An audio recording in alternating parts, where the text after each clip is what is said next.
just talking to Dr. Calvin Atchison, a longtime administrator at Tennessee State University, and he's given us some information in reference to notable events and personalities associated with Tennessee State University. Dr. Atchison, let's see if we can pick up during this last segment to give you an opportunity to talk about, an additional opportunity to talk about notable events or personalities that you think that our audience ought to be familiar with.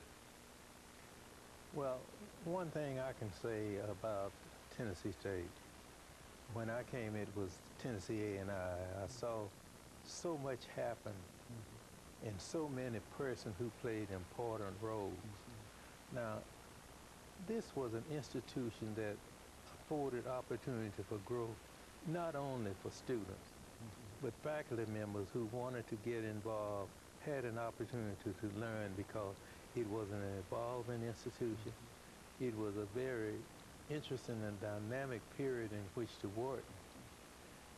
There were strong persons there whom one could work with, like Dr. Thomas Poe, Miss Avery. I don't know if you heard of Miss Avery. Miss Avery was there, and just the presence of those people would inspire a younger person to, you know, if I'm on a committee with you, I'm willing to do the work just to have you there. And I took advantage of that and had an opportunity to work with students and faculty. There, whenever there was an opportunity to get the university involved in community activities, I did that.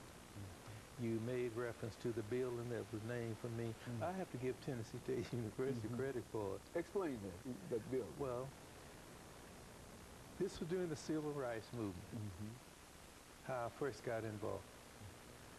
I was serving under Briley, I believe, one of those mayors, and they formed a Human Rights Commission. They wanted someone from Tennessee State University on that committee, and they sent me. So I stayed on the Human Relations Committee, and finally chaired the Human Relations Committee. The mayor wanted to move me from Human Relations to Housing Authority, MDHA. I was with them for 19 years. After that, the mayor wanted to move me to the Metropolitan Action Commission, which I serve on now. So I have served on committees and commissions because I represented Tennessee State for a number of years. We even had what we call the Urban Observatory once. The Urban Observatory was a consortium with Tennessee State University, Fisk, Vanderbilt, and Peabody. This was an effort. The mayor wanted the city to become involved more in higher education, and I was always the representative. I didn't mind that because it was growth for me, and the number of contacts I had. I had opportunity to leave Tennessee State University because of offers other places, and once I almost left, and Dr. Davis stopped me. Came and got you. Why don't you explain that? I went to Morehouse for an interview. Dr. William Mays interviewed me. Okay. And while I was there, he interviewed me for the job. And he told me, he said, can you stick around until the afternoon? I want to talk with some people, and I want you to come back and talk with me again this afternoon. So I went back and talked with him. He said, I'll offer you department head. But he said, now one thing, we don't steal faculty members from other institutions. I'm going to call Dr. Davis and let him know what we've offered you.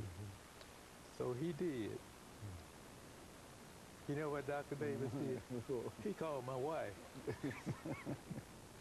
He called my wife, and she talked with, didn't even talk with me. Call your wife. Called her and talked with her a long time to find out if she, and she told him she wasn't going because she was in school. She said, well, I'm not going, I'm going to stay here. So the next day he saw me in the parking lot, and he told me, he said, well, you know, I got an opportunity to increase your salary. And he said, I'm putting your wife on the payroll also. I said, well, Dr. Davis, she's a student.